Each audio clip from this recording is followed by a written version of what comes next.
quedado en intubación orotraqueal, una conducta que al final es tal vez lo más importante una vez que ya se coma,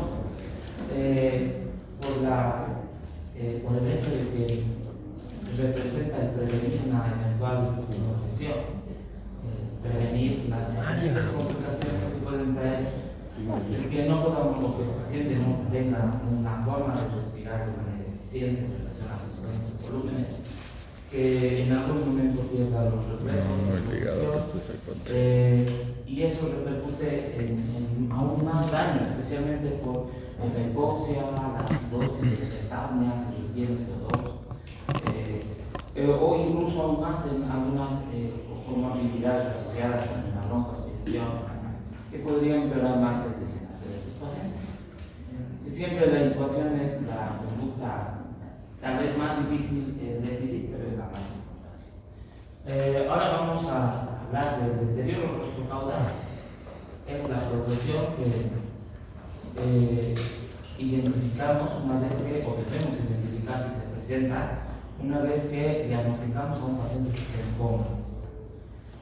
La forma de evaluar a un paciente en coma varía en relación a que en este punto lo que es más importante será evaluar primero la gravedad que tenga el paciente, que puede evolucionar en diferentes niveles de gravedad, y también el poder identificar un lugar topográfico, anatómico o estructural que me pueda identificar el punto en el cual se encuentra una lesión. Tanto las lesiones metabólicas, especialmente las que son por isquemia, por hipoxia, y más aún las lesiones estructurales, por hematomas y lesiones por traumas, están asociadas a edema cerebral. Y el edema cerebral, en la medida en la que progresa, aumenta la presión intracerebral, y al estar el cerebro, la masa encefálica en un lugar cerrado, el único punto por el cual puede descender y descomprimir las presiones que van ahí generándose es hacia abajo, a nivel del tronco encefálico.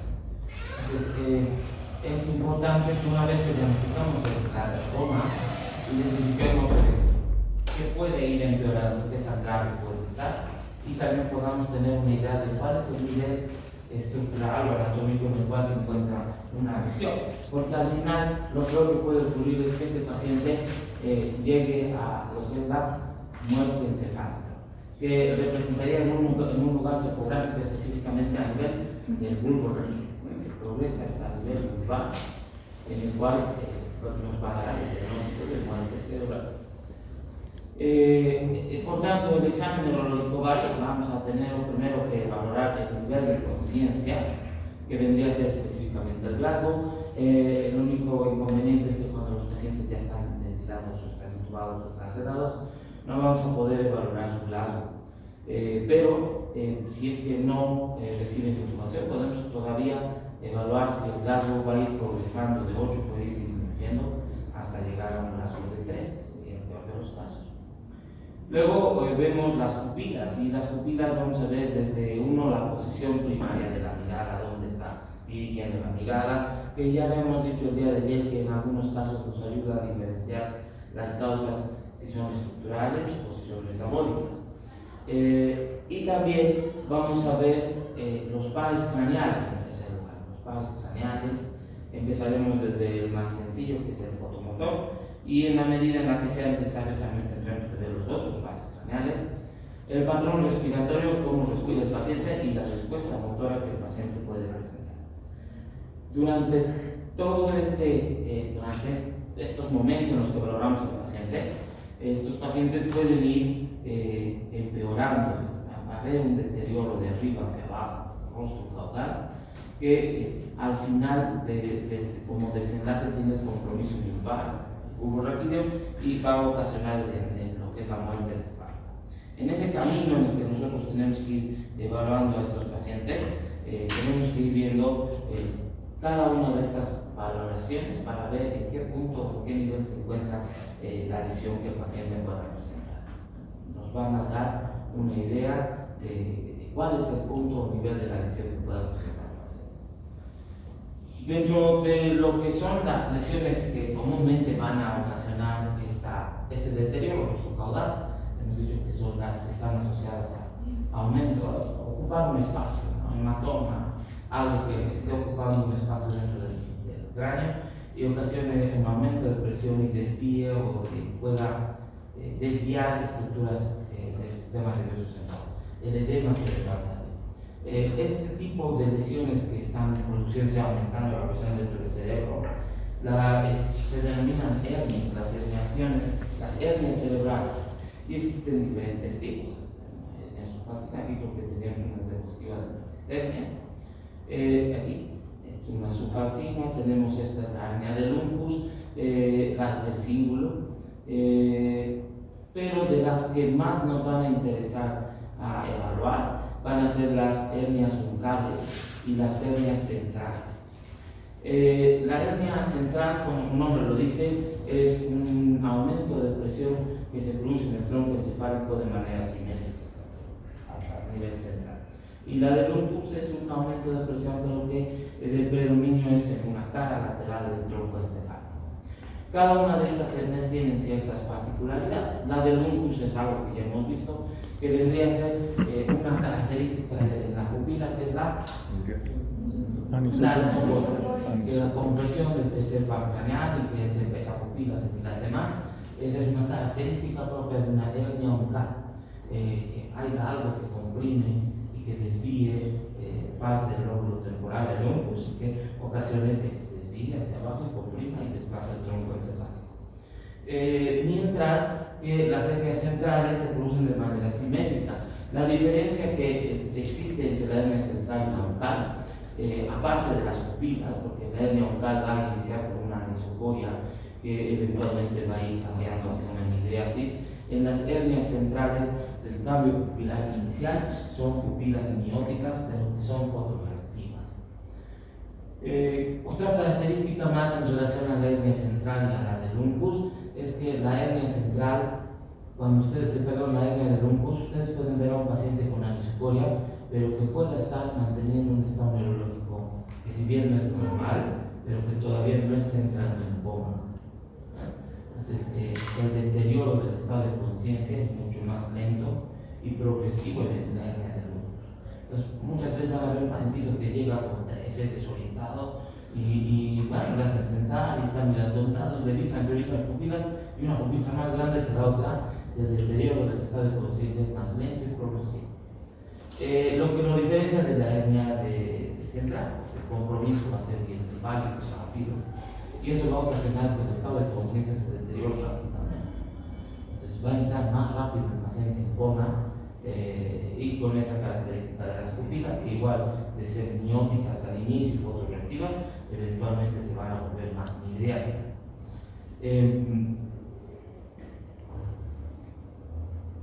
Estas lesiones que se van a presentar, ya sean por una lesión estructural, principalmente las hernias del uncus, que van a causar el desviar una parte del cerebro y también del lóbulo temporal, o las hernias centrales, que se van a presentar también en lesiones estructurales o en metabólicas, cuando se produce edema cerebral difuso y la compresión es a nivel central. Vamos a poder diferenciar diferentes etapas en las cuales el paciente va a ir progresando. Entonces, hemos dicho que el deterioro rostrocaudal es la forma en la cual vemos a un paciente que va desde que está en diagnóstico de coma y que puede llegar hasta la muerte encefálica. Y ese camino que vemos, aparte de identificar gravedad, representa también evaluar cómo de manera progresiva se va comprometiendo diferentes estructuras del tronco hasta llegar a nivel del bulbo raquídeo.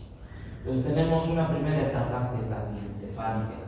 Esta etapa diencefálica temprana, luego hay una etapa diencefálica tardía, luego hay una etapa mesencefálica, protuberancial superior, una protuberancial baja y bulbar. Una vez que llegamos a la lesión del bulbo, todo lo que he mencionado de que tenemos que valorar el estado de conciencia, las pupilas, los pares craneales, el patrón respiratorio y la respuesta motora, va a progresar con este tipo de lesiones. En estas diapositivas van a ir viendo qué es lo que de manera progresiva se va alterando. Pero lo que creo que va a integrar mejor esto, cómo estos pacientes se deterioran, va a ser que lo hagamos de manera separada en cada una de estas valoraciones. Bien, primero hemos dicho que el nivel de conciencia en un paciente que esté en coma va a ir progresando, ¿no? A medida que desciende hasta un Glasgow de 3 representa el compromiso vulvar. Y en la medida en la que baja de 8 a 3, el compromiso será mesencefálico, postprandial, y llegará a 3 de Glasgow con flacidez motora sin ningún tipo de respuesta cuando la lesión es vulvar. Las pupilas. Los cambios pupilares es la característica. Bueno, ¿qué es lo que vamos a ver? Normalmente la respuesta pupilar se mantiene gracias a un equilibrio, ¿verdad? Una respuesta a partir de un estímulo parasimpático y de un estímulo simpático. La progresión al inicio, aquí en esta primera etapa la diencefálica del deterioro respaldado, sería la etapa más alta, la lesión alta. No existe un cambio estructural de los centros que regulan la respuesta pupilar, ni parasimpática ni simpática. Lo que sí existe es una lesión que evita la conexión entre lo que es la corteza con lo que vendría a ser la respuesta parasimpática. Interrumpe las órdenes simpáticas, por lo tanto, lo que va a predominar es el parasimpático. No hay una lesión estructural, pero sí hay un mecanismo que interrumpe los mensajes que llegan de la corteza hacia los estímulos descendentes simpáticos. Y al no existir esto a nivel hipotalámico, lo que va a predominar es una respuesta parasimpática. Al predominar el parasimpático en esta primera etapa diencefálica, lo que va a caracterizar son las pupilas que van a ser simétricas, no son anisocóricas, van a ser mióticas entre 1 y 3 milímetros, y una característica importante es que van a responder a la luz, que son fotorreactivos, que nos da a entender que no existe la lesión en las estructuras del simpático y parasimpático. Solo hay un corte en la transmisión de impulsos de la corteza a nivel simpático. ¿Ya? Entonces esta es la primera pupila que vamos a ver, especialmente en las hernias centrales, ¿no? Cuando la lesión es muy alta, las pupilas son mióticas, pero son fotorreactivas. Se pueden confundir con otro tipo de lesiones que se van a ver en las lesiones protuberanciales, que son las protuberanciales primarias. Es una lesión directa en la protuberancia, una hemorragia, un accidente cerebrovascular isquémico. De la misma forma va a ocasionar unas pupilas mióticas, pero con la diferencia de que están pléjicas, o sea, no hay respuesta a los estímulos lumínicos, no va a haber una respuesta a la estimulación con luz. Partiendo de esa diferencia, ahora veremos qué es lo que va a ir ocurriendo en estas pupilas. Hay una etapa diencefálica, las pupilas son mióticas. En la medida en la que va a ir progresando, ya va a existir un daño estructural, un aumento de presión, disminución de la percusión de lo que vendría a ser el tronco encefálico, va a haber un daño microvascular, y eso va a ocasionar que realmente exista la lesión de estructuras que están encargadas de regular los cambios pupilares que pueden existir.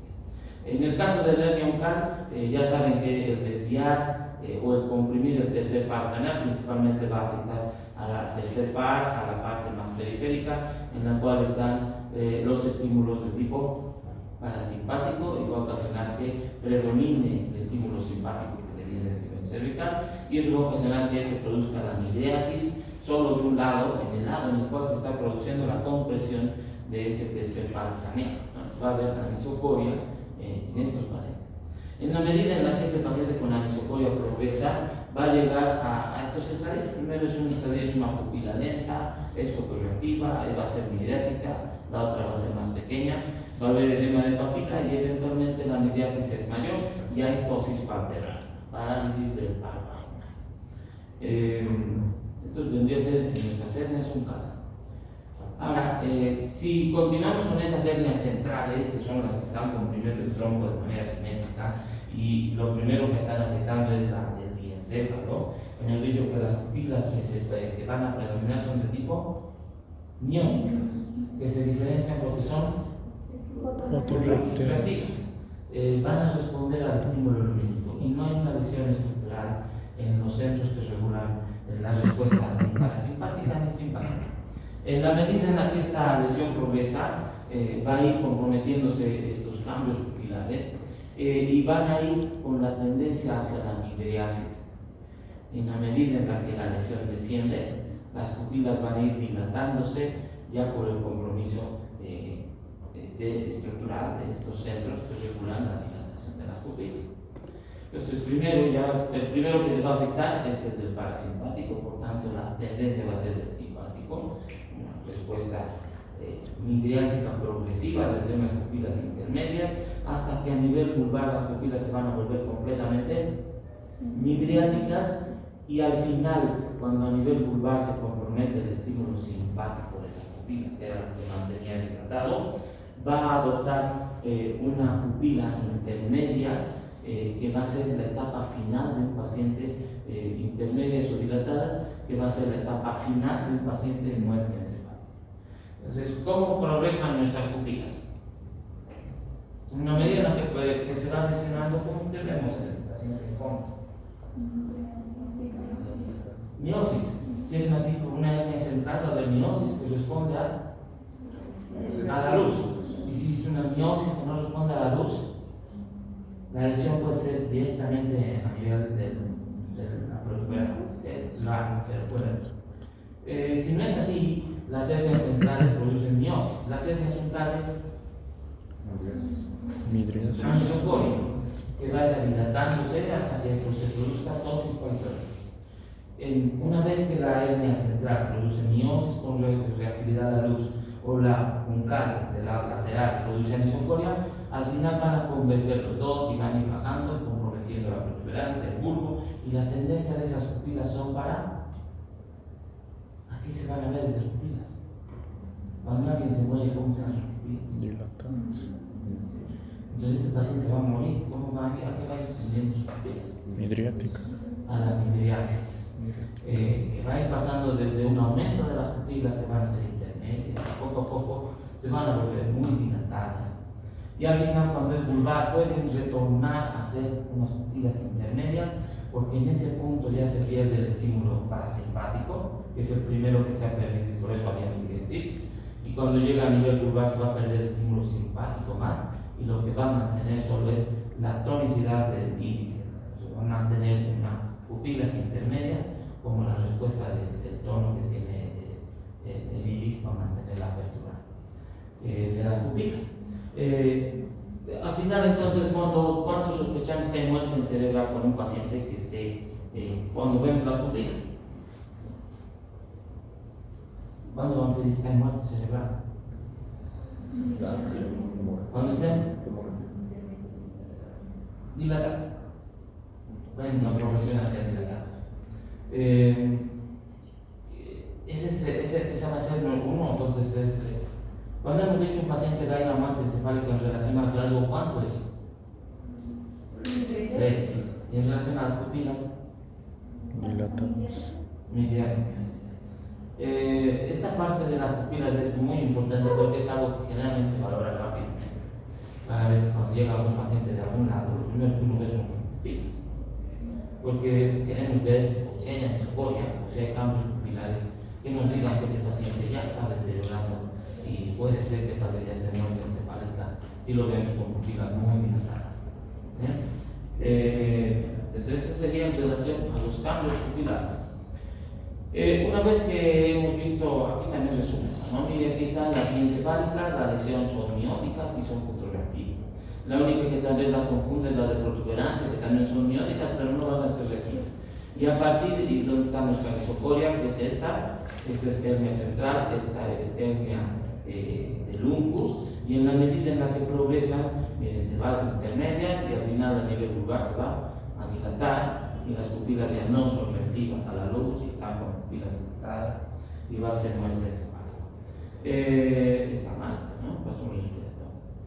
Ahora, aparte de las pupilas, hemos dicho que también va a haber una respuesta del patrón respiratorio.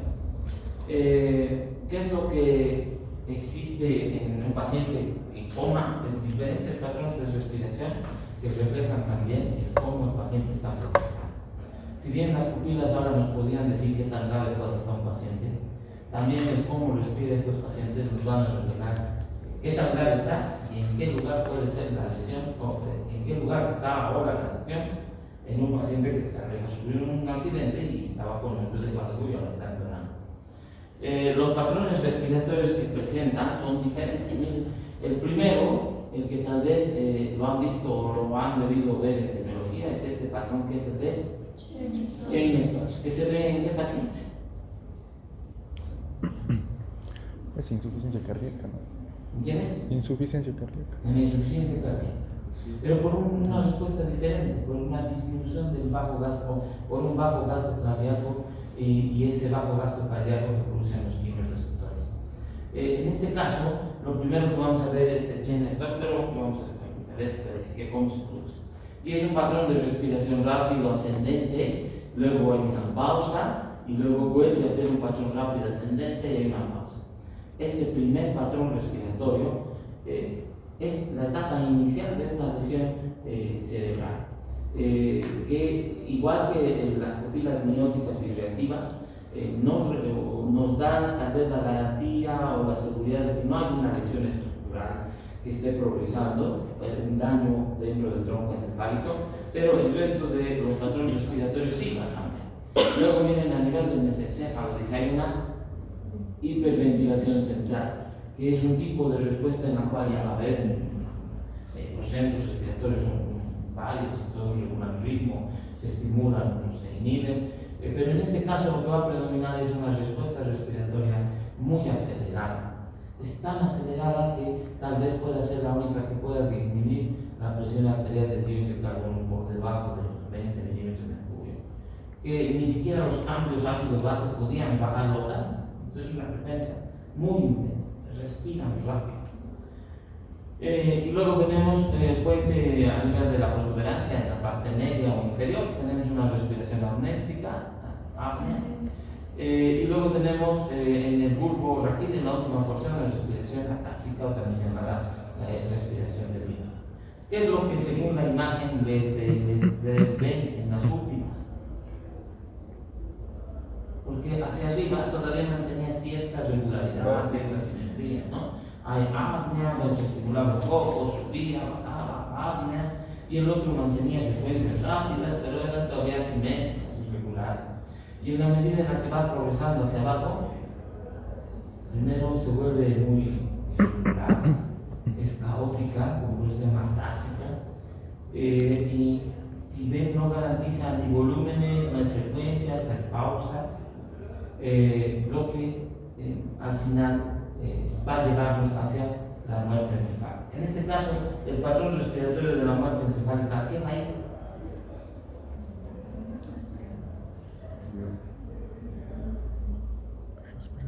No, necesitas un pausa grandes, ¿no?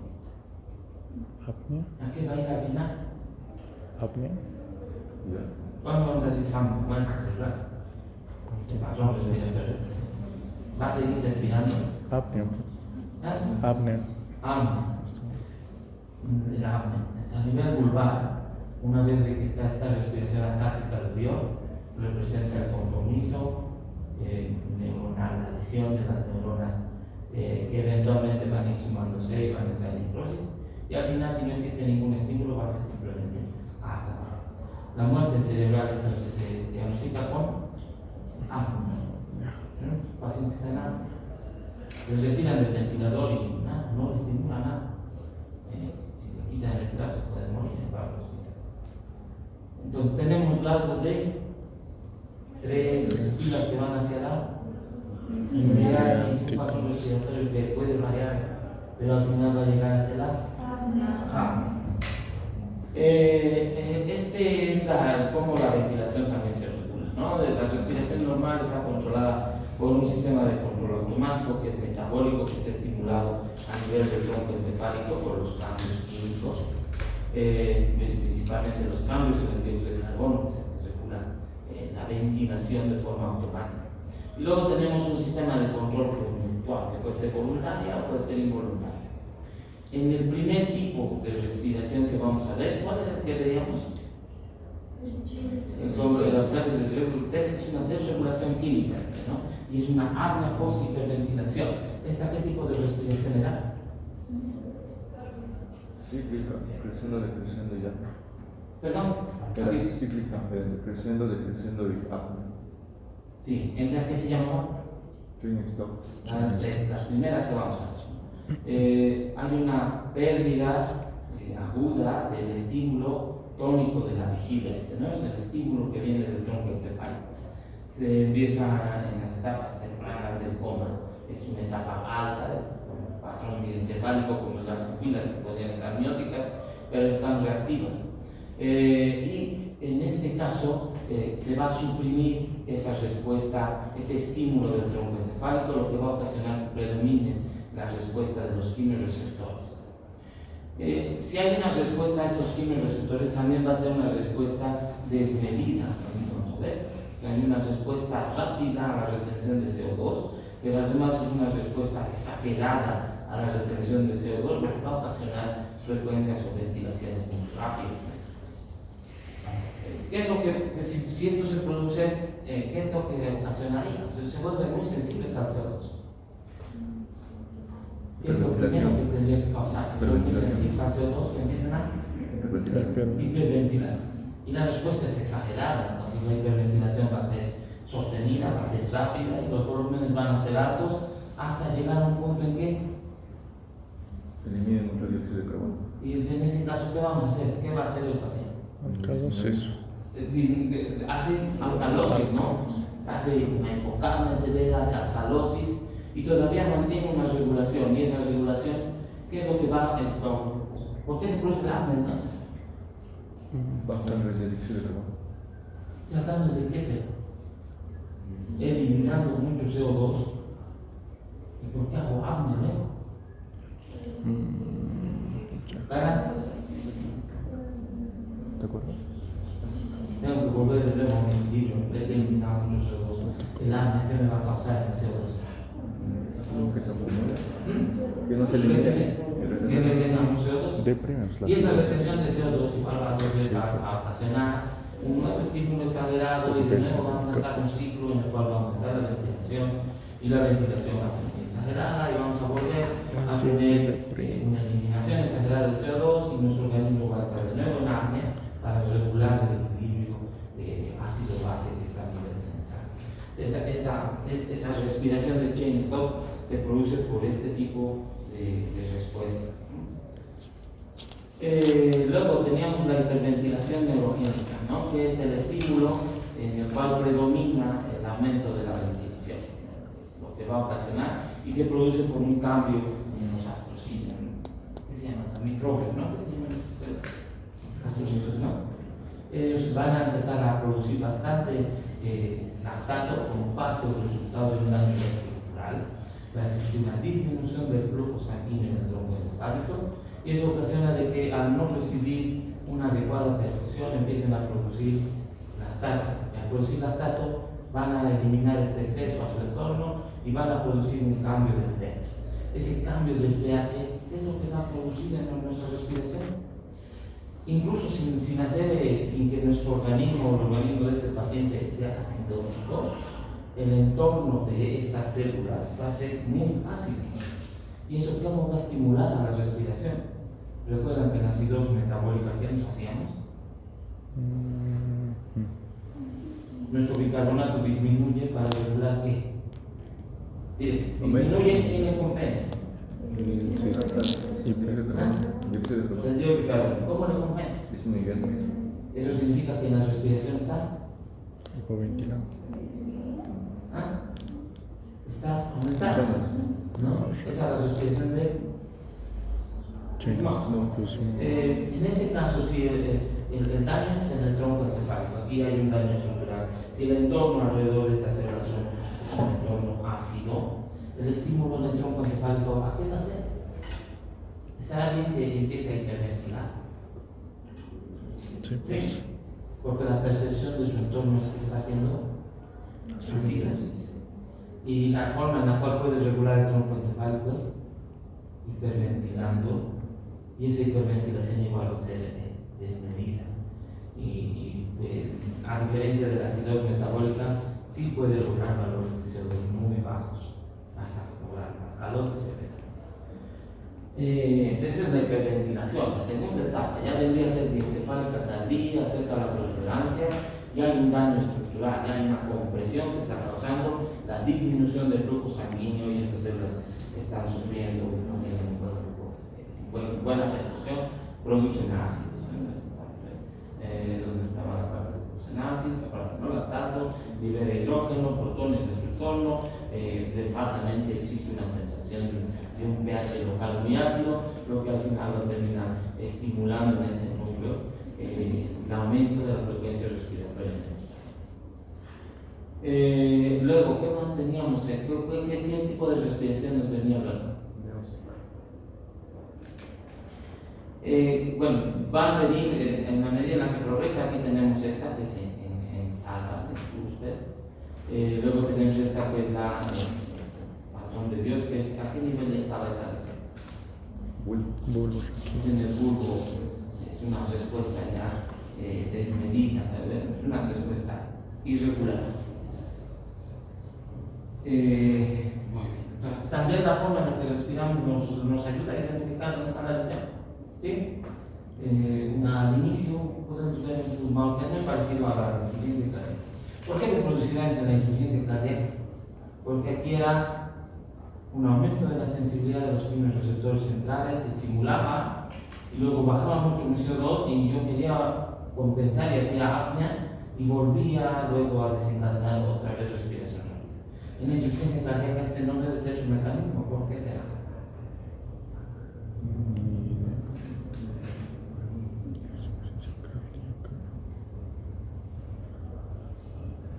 Está relacionado al gasto cardíaco. ¿Qué va a pasar con el gasto cardíaco? Batismo. En la insuficiencia cardíaca hay un gasto cardíaco. Dismo. No hay un gasto cardíaco. No hay buena perfusión. ¿Y esos químicos receptores que van a hacer?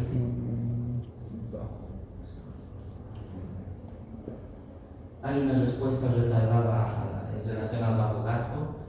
No pueden regular fácilmente porque la hipoperfusión va a ocasionar que tengan respuestas irregulares. No puede regular fácilmente tratar de retener o eliminar CO2. Ese paciente por su bajo gasto cardíaco tiene momentos en los que se estimula mucho la frecuencia o hace pausas y luego vuelve a estimularse. No es tanto una lesión central, sino es una lesión relacionada a una disminución del flujo y un flujo lentecido. Ahora, el patrón motor, ¿qué es lo que tendría que ocurrir en estos pacientes? Al final, ¿cómo va a estar un paciente muerte cerebral? Deshidratación. Infección. No. Extensión.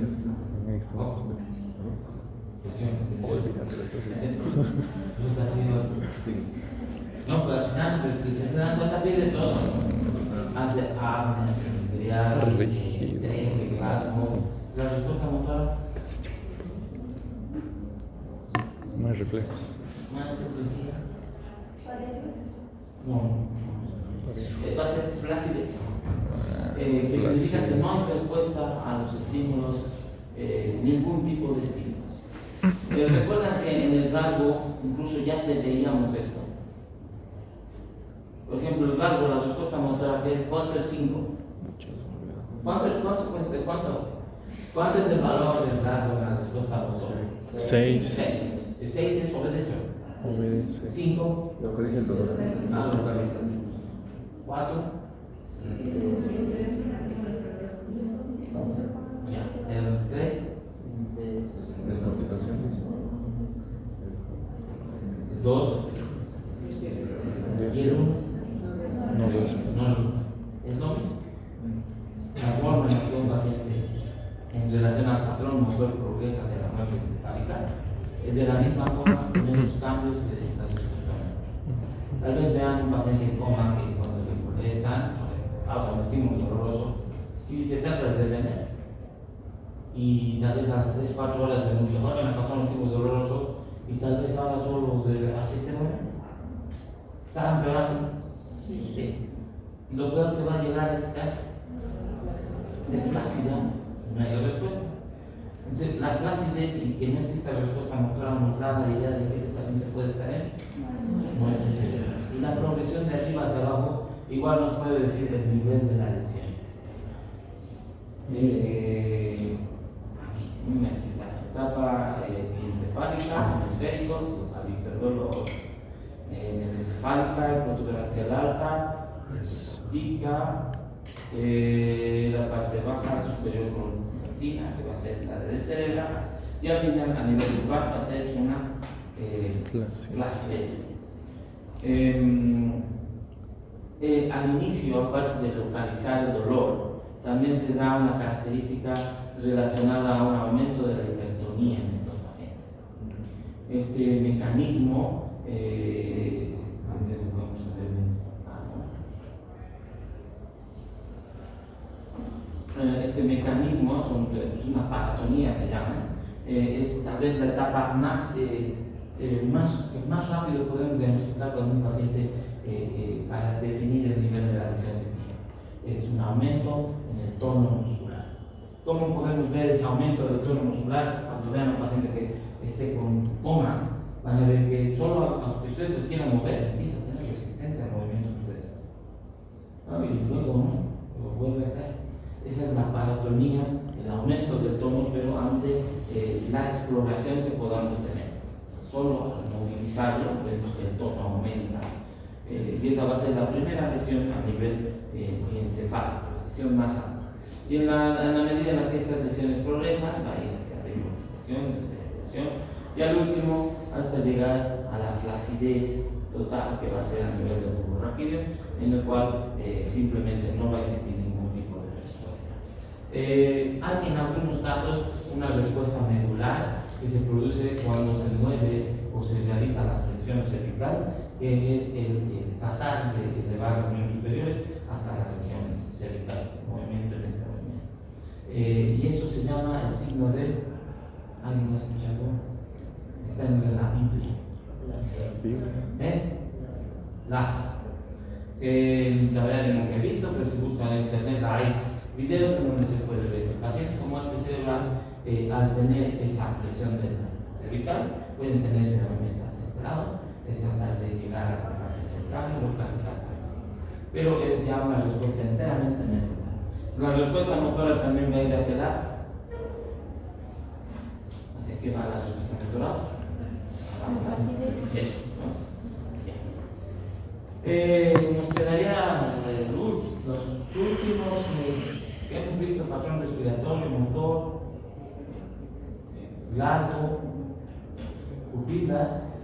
Ya nos faltan ver los párpados. En anatomía han visto que todos los pares canales están en diferentes lugares por donde deben entrar. Entonces, bueno, si hay alguien que se haya sido ayudante de anatomía, debe saber más o menos qué pares hay que ver para ver el lugar de la lesión que puede tener el paciente. Si ven en esta diapositiva, vean que cada uno de los reflejos que valoramos evalúa un nivel específico de la posible lesión que tenga el paciente. Muchas veces, si ven unas pupilas fotorreactivas, van a ver que ya no se hace la valoración de los otros pares craneales, porque si están fotorreactivas significa que todavía mantienen los reflejos más altos. Entonces no hay la posibilidad de que estén incluso reflejos más altos. Pero si ese paciente tiene pupilas que no reaccionan a la luz, el siguiente paso que van a hacer es buscar los reflejos. Ahí está como trigémino, protuberancia. El reflejo corneal. ¿Cómo vemos el reflejo corneal? Con una gasa. gasa. Que se hace con gasa, es que ya. Con una gasita. Pero bueno, yo creo todavía que hace con gasita o una gotosita que estimula la córnea. Y la respuesta que esperamos que tenga es que cierre. parpadea, ¿no? Si no parpadea, No hay reflejo. está más bajo, ¿no? Ya no hay protuberancia de ser más abajo. ¿Qué pares nos va a quedar? El de abajo, no facial. El siguiente, el óculo cefálico, óculo vestibular, cuando se estimula con agua.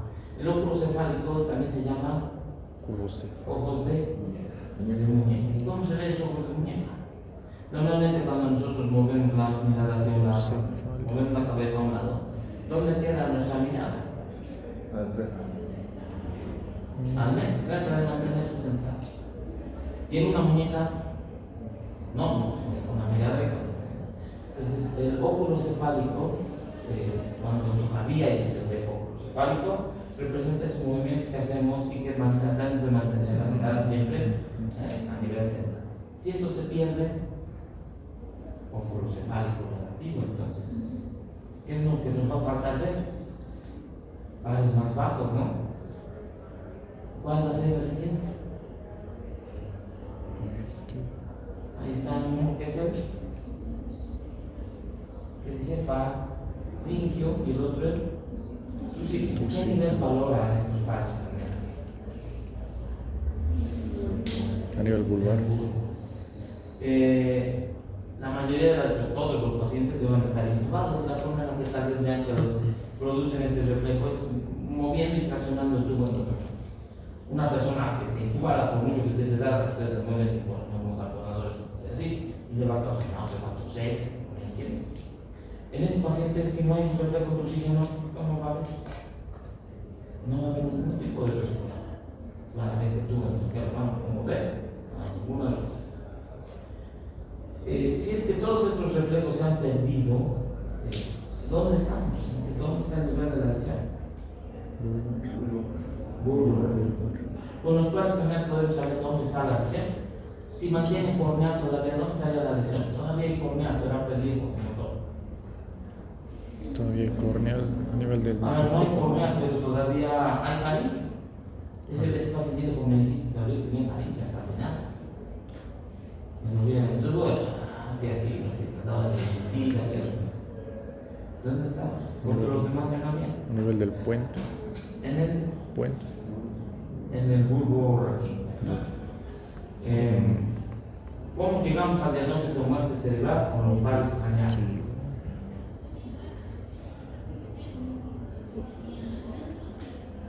Primero, ¿qué valoramos?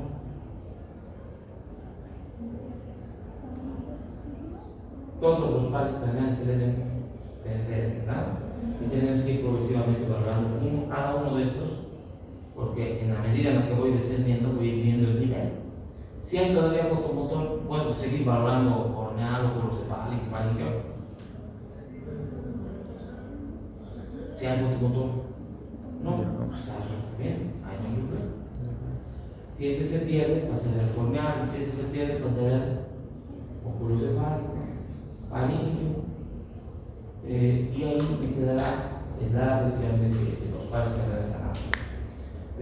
Bueno, esto era así sencillo. En este punto, entonces, les decía que la tercera parte que vemos en este tema es muerte cerebral. Al final, la muerte cerebral se diagnostica como Glasgow 3. 3. Ha ido de 8, ha llegado a 3. Pupilas inmediatas. Los pares craneales, todos. El patrón respiratorio va a hacer que ese paciente llegue a estar en la respuesta motora. Si no llegamos a esto, ese paciente no está en muerte cerebral. Se puede estar progresando y la lesión puede ser severa y eventualmente, o puede progresar a la muerte cerebral o va a tener un evento diferente y puede morirse. Pero el diagnóstico de la muerte cerebral va a ser con esos pasos que hemos visto. ¿Por qué es importante diagnosticar muerte cerebral?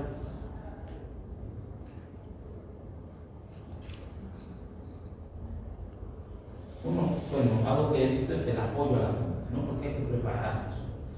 Se va a morir, entonces hay que preparar a la familia para que ellos asuman el duelo. Luego, también para el sistema de salud, el que tengamos el diagnóstico evita que realicemos medidas desmedidas, que utilicemos un exceso en el uso de conductas que al final no le van a causar ningún beneficio. Y para la sociedad,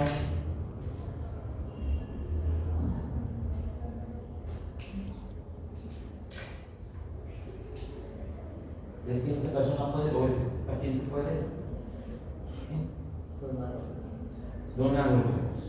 Entonces ahora sí ya hay, hace unos 3 años, ya van a ver que encima hay un letrerito que dice toda muerte cerebral se debe buscar y se debe llamar, o sea, hay un número a nivel nacional, y en los sedes hay grupos que son encargados, psicólogos y otras personas más, encargados de que se les llama y ellos vienen a constatar que realmente hay muerte cerebral y hablan con la familia para que sea posible donar. Hasta ahora han habido varios muertes cerebrales y ninguna ha deseado donar, solo uno hace mucho tiempo, antes de la pandemia. Y ha de ser el primer año que estábamos colocando esto de la donación de órganos. Y decidieron que iban a donar sus riñoncitos, al final donó sus riñoncitos, falleció en quirófano, le dieron como fallecido. Y no estábamos tan organizados porque la persona que llevó los riñoncitos estaban bloqueando, ¿sabes? Y no había vuelo. Se fue en la ambulancia, nos llamaban y al final nunca llegó. Entonces el riñoncito se quedó en el camino. Y esa ha sido la única experiencia que hemos tenido en relación de donante. Por eso no. Entonces, hasta ahora por un año más quiere donar. Todavía no tienen estructura de donación, ¿no? No tienen muchas familias. Pero es importante que empecemos porque estamos donando órganos. Ya han visto que ahora están trasplantando de tanto, ya va a ser el tercero continuo por la próxima semana. Bueno, muy bien, entonces, ¿qué es lo que tal vez esto me faltaba? Es esta diapositiva. Hemos visto que algo importante que un paciente cuando está en coma es ver cambia la forma en la que vemos nuestro examen neurológico en un paciente en coma. Sí, porque ahora queremos ver qué tan grave está, si está llegando a muerte cerebral y dónde puede estar la lesión, ¿verdad? Y para eso vemos rasgo, pupilas, patrón motor, respiratorio, pares craneales. Va a ir progresando hasta llegar a la muerte cerebral. Pero también, aparte de ir evaluando estas valoraciones, también hay algo que se llama el reflejo lateral de Cushing, que se produce como una respuesta de nuestro organismo ante situaciones que están produciendo un aumento de la presión intracerebral. Esta triada de Cushing es hipertensión, bradicardia, paradigma de hipertensión, una explosión, está bradicárdico y además respiraciones lentas y profundas. A esto tal vez se le puede añadir también arritmia cardíaca, y tu explicación está relacionada a esta ecuación. La presión de perfusión cerebral, es decir, cómo el cerebro perfunde, cómo le llega un flujo de sangre que garantiza su funcionamiento, es el resultado de un equilibrio entre la presión arterial media, la parte de la macrohemodinamia, la presión, menos la presión intracerebral.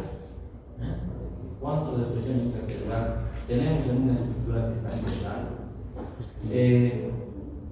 Cuando hemos hablado de que hay lesiones que pueden ocupar un espacio y desplazar a un lado o al medio, ¿son lesiones que aumentan la presión cerebral? Sí, están en una estructura cerebral. Entonces, que hay un hematoma, comprime, desplaza, aumenta la presión cerebral. Edema, hematomas, las cosas agudas para ocasionar ese aumento de la presión intracerebral. Si aumenta la presión intracerebral, para mantener la presión de perfusión, ¿qué es lo que debería ocurrir? Aumentar la presión arterial. Porque la presión de perfusión es el resultado de la presión menos la PIC. Si la PIC aumenta porque tiene un hematoma o edema, ¿cómo nuestro organismo va a mantener su presión de perfusión? Tendrá que actuar en la segunda variable. ¿Cómo va a actuar en la segunda variable? Aumentando. ¿Cuál es la segunda variable? Presión arterial media. La PAP. ¿Qué tendría que ocurrir en la PAP para que la presión de perfusión se mantenga? Si la PIC se aumenta, la presión arterial media se queda aquí. Tiene que aumentar. Aquí. Baja o aumenta igual. Aumento. Aumenta igual. Porque la resta de ambas es cómo se perfunde. Es esperable que un paciente que esté aumentando su presión dentro del cerebro haga hipertensión arterial. ¿Sí? ¿Sí? Sí. Sí. ¿Por qué? Porque está tratando de mantener su perfusión. presión de perfusión cerebral.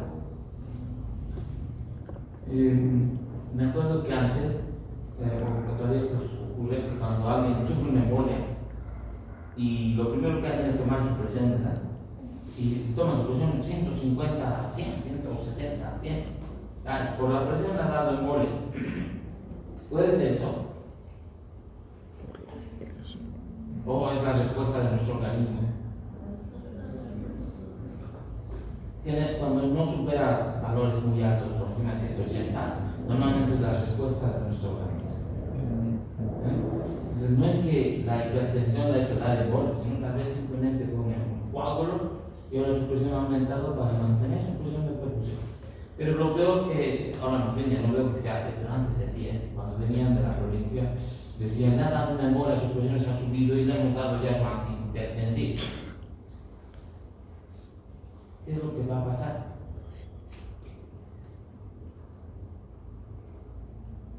Si está aumentando su pic y ustedes le bajan su presión, ¿qué va a pasar?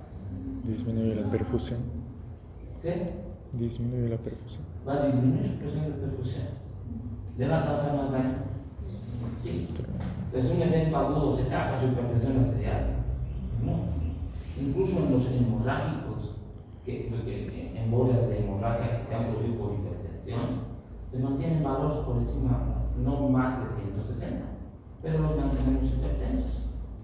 Y los isquémicos pueden tolerar más todavía, hasta 180, 200, no me van a dar. Porque es una respuesta de nuestro organismo para mantener la presión de perfusión. Cuando un paciente que de repente ustedes ven,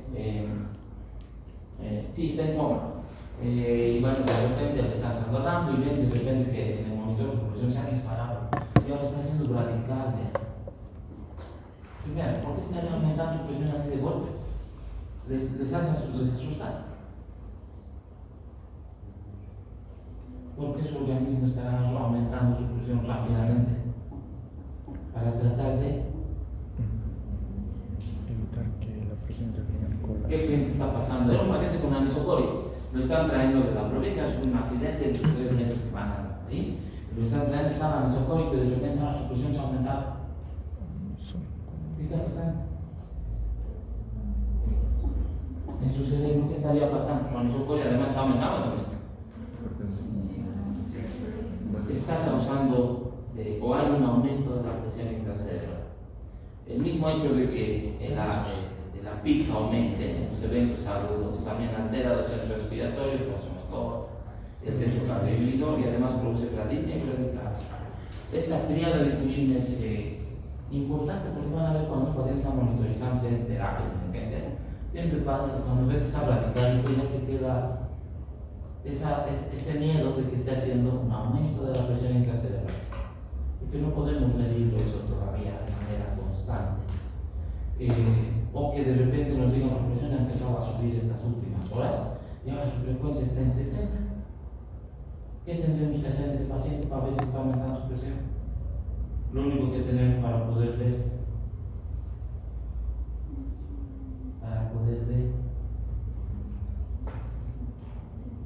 sacarle una tomografía. En otros lados miden la presión intracerebral por catéteres que le ponen, pueden medir su pico. Entonces ya no necesitas ver reflejo, no solo ver su pico como está subiendo, está subiendo, te mantienes, pero no tenemos pico. Entonces esto de los esta actividad de Cushing creo que es lo que más anima a un neurocirujano para poder operar a un paciente.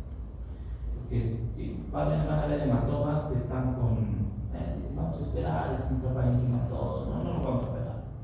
Y de repente alguien ve y dice, está hipertenso, pero y ahora está medio radicálico y se animan para él. ¿Por qué? Porque hay algo que está aumentando la presión intracerebral y este paciente va a ir deteriorándose. Este es el primer cambio agudo y luego eventualmente irá cambiando de arriba hacia abajo todas estas variaciones que hemos visto que se van a ver. ¿Ya? Bueno, este es nuestro tema de coma y muerte cerebral. Hemos acabado, hasta aquí va a ser nuestro primer parcial. Ya vamos a empezar a tocar bien.